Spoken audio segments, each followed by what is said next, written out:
पिछले 15 मिनट से निर्मला जी फोन पर अपनी बेटी से बातें कर रही थी। सुनंदा कमरे में आकर चाय का कप टेबल पर रख कर गई, पर निर्मला जी की बातें थी कि खत्म ही नहीं हो रही थी।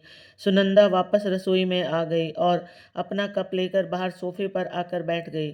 थोड़ी देर पहले तक सासू माँ रसोई में आकर खुशी खुशी बता रही थी कि क्या क्या बनाना है, लेकिन सुनंदा के एक सवाल ने सब कुछ पलट कर रख दिया और उस एक सवाल के कारण काफ़ी हंगामा हो गया और निर्मला जी ने सुनंदा को बहुत कुछ सुना दिया। सुनंदा ने आज उन्हें सच का आईना दिखा ही दिया, पर कई बार ऐसा होता है कि इंसान खुद गलती करता है और अपनी गलती मानता भी नहीं। बस वही हाल निर्मला जी का था। पिछले 2 दिन से निर्मला जी क्या बनाना है समझाई जा रही थी। आखिर निर्मला जी इस घर की मुखिया जो ठहरी, उसके इस घर में उनका बड़ा बेटा पवन, बहू सुनंदा और उनके 2 बच्चे सुनय और निधि रहते हैं। वही छोटा बेटा सचिन अपनी नौकरी का बहाना कर पत्नी सुनीता और बेटी अवनी के साथ इसी शहर में कुछ ही दूरी पर रहता है। एक बेटी भी है गरिमा, जिसकी शादी हो चुकी है और वो अपने ससुराल वालों के साथ इसी शहर में रहती है। अब आते हैं असल मुद्दे पर। कल शीतला अष्टमी है। इस दिन सब लोग ठंडा खाना ही खाते हैं।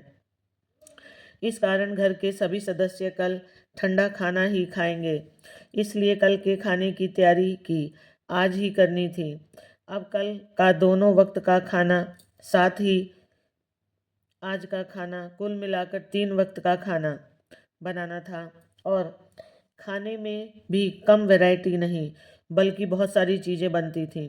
2 तरह की सब्जी, पुए, पूरी, दही वड़े, नमकीन, मठड़ी, मीठी पेट, मूंग दाल थाल, गुंजिया, 2-3 तरह की चटनियाँ, शक्करपारे आदि।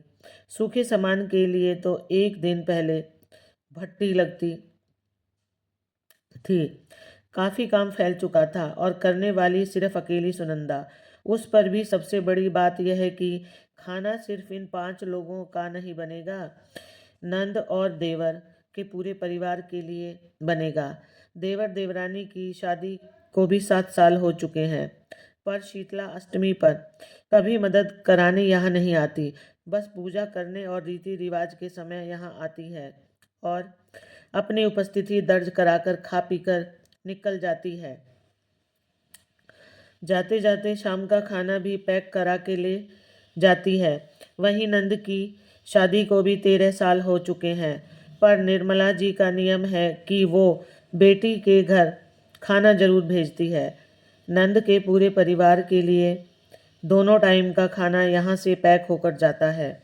इसलिए नंद रानी को भी शीतलाष्टमी पर ज़्यादा मशक्क़त नहीं करनी पड़ती।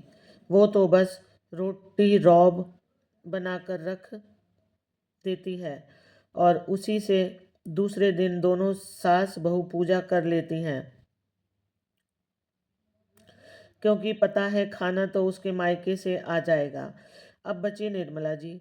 वो रसोई मदद करने जरूर आती हैं, पर थोड़ा उम्र का तगाजा है और थोड़ा सास होने का रौब। इसी कारण मदद कम करती है और ताने ज़्यादा मारती है। और सुनंदा सब कुछ सुनकर भी परिवार वालों की खुशी के लिए चुपचाप काम करती है। लेकिन इस बार सुनंदा की तबीयत ठीक नहीं थी। उसे आए दिन माइग्रेन की शिकायत हो रही थी। कल भी भट्टी चालू थी, लेकिन कल सुनंदा को माइग्रेन की समस्या हो गई, जिस कारण से ज़्यादा कुछ नहीं बन पाया। कुछ सूखा सामान बन चुका था, लेकिन अभी भी काफ़ी सूखा सामान बाकी था। ऊपर से आज ही सारा काम पूरा करना था, क्योंकि सामान पैक होकर नंद के घर जाना था। सुबह सुबह नंद का फ़ोन आया तो सुनंदा से बोली, भाभी, खाने में क्या क्या बना लिया? दीदी, बहुत सिर दर्द हो रहा है। कल रात को भी माइग्रेन की दवाई खाई थी। आज भी समस्या हो रही है। समझ नहीं आ रहा कैसे बनाऊं पाऊंगी। अगर आप आ जाती तो थोड़ी मदद मिल जाती। सुनंदा ने भी सपाट शब्दों में कहा, अरे भाभी, मैं आपकी मदद करने आऊंगी तो मेरे ससुराल वाले क्या कहेंगे? इससे अच्छा आप छोटी भाभी को फ़ोन कर लो, कहकर नंद ने फटाफट फ़ोन रख दिया। उसकी बात सुनकर सुनंदा को बहुत बुरा लगा। फिर भी उसने हिम्मत करके निर्मला जी से कहा, मम्मी जी, मेरी तबीयत ठीक नहीं है। मैं इतने लोगों का खाना अकेली नहीं बना पाऊंगी। आप सुनीता को बोल दीजिए, वो आ जाएगी तो थोड़ी मदद मिल जाएगी। उसकी बात सुनकर निर्मला जी ने कहा, तो तू कौन सा अकेली खाना बनाती है? मैं भी तो तेरी मदद करती हूँ। ऊपर से तूने मेरी बेटी को भी मदद के लिए बोल दिया। थोड़ी सी शर्म भी नहीं आई? उसके ससुराल वाले क्या सोचेंगे? निर्मला जी की बात सुनकर सुनंदा हैरान रह गई। आज पहली बार नंद से मदद के लिए सवाल किया। क्या किया?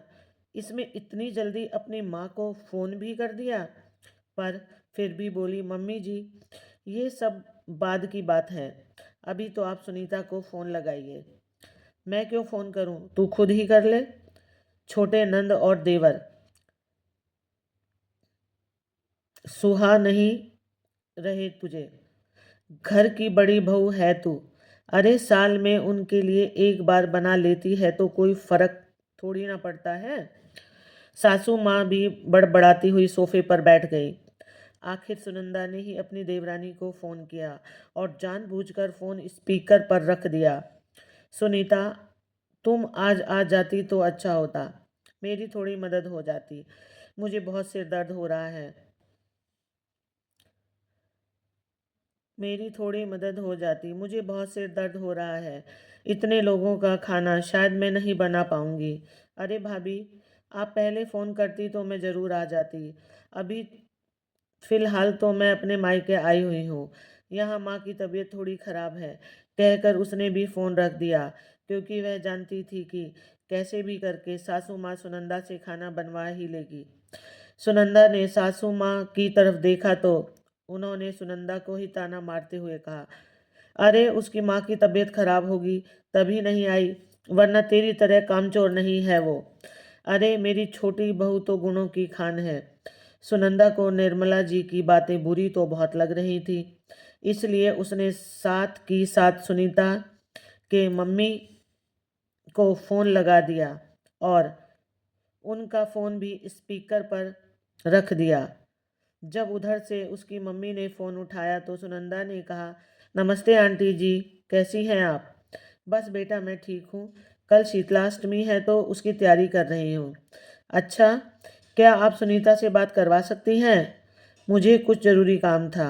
अरे बेटा, सुनीता यहाँ कहाँ? कल शीतलाष्टमी, आपके घर में भी तो है, तो कितना काम होता है, आपको तो पता ही है। मेरी बेटी तो वैसे भी बहुत मेहनती है, हर साल कितना अच्छा अच्छा खाना बनाती है। पिछले साल मैंने मूंग थाल खाया था उसके हाथ का। बस एक निवेदन करती हूँ बेटा, तुम भी मेरी बेटी जैसी हो, थोड़ी मेरी बेटी की मदद भी कर दिया करो। वो अकेली इतना कुछ कैसे करेगी? वैसे भी आपकी मम्मी जी का स्वभाव कितना सख्त है। कोई बात नहीं आंटी जी, मैं हूं ना, बस वो आती ही होगी। चलिए आप अपना काम कीजिए। सुनंदा ने फ़ोन रखते हुए अपनी सासू माँ की तरफ देखा। निर्मला जी उससे नजरें भी नहीं मिला पा रही थी। आखिरकार सुनंदा ने कहा, माफ़ करना मम्मी जी, आप अपने छोटे बच्चों के लिए मुझे दो बातें सुनाती हैं। वो आपके छोटे बच्चे हमारा इस्तेमाल कर रहे हैं, अब तो समझ जाएं। मैं उन लोगों के लिए खाना नहीं बनाऊंगी। मुझसे जितना बन पड़ेगा मैं अपने परिवार के लिए बना लूंगी। इसके अलावा मैं किसी चीज़ को हाथ भी नहीं लगाऊंगी। उन लोगों से कह दीजिए कि अपने खाने का बंदोबस्त खुद कर लें। अरे उस निकम्मी बहू को तो छोड़, पर मैं इतने सालों से अपनी बेटी के ससुराल खाना भेज रही हूँ। अगर इस बार नहीं भेजूंगी तो उसके ससुराल वाले क्या सोचेंगे? देखिए मम्मी जी, आपको नंद रानी के घर पर कुछ भिजवाना है तो आप बाजार से सूखा सामान खरीद कर भिजवा दीजिए, पर अब मैं इतने लोगों का खाना नहीं बना पाऊंगी। मैं भी इंसान हूँ। इन लोगों ने मुझे मुफ्त की नौकरानी ही समझ लिया। अब मैं कुछ नहीं कहूँगी। आप खुद फ़ोन करके उनसे कहेंगी। जब सासू तू माँ ने देखा कि अब सुनंदा ने भी मन बना लिया है कि उसे अब किसी के सामने नहीं झुकना और वह गलत भी नहीं है, तो अपने आप अपनी बेटी और बेटे को फ़ोन करने चल दी। खैर, सासू माँ थोड़ी देर बाद हॉल में आई और सुनंदा के पास सोफे पर बैठते हुए बोली, बहू एक काम कर, तू रोटियां सेक ले, मैं मीठे चावल और राब बना लेती हूँ। बाकी किसी को कुछ खाना होगा तो बाजार से मंगा लेंगे। कह दिया मैंने उन लोगों से कि अपना अपना बंदोबस्त कर लो। और ये रही बात गरिमा के, तो सूखा सामान उसके घर भिजवा देंगे। कह कर सासू माँ रसोई में चल दी और पीछे पीछे सुनंदा भी इस नए बदलाव के साथ। राधे राधे। आपको ये कहानी कैसी लगी? अच्छी लगी तो कमेंट बॉक्स में लिखकर बताएं। चैनल को लाइक शेयर सब्सक्राइब करें।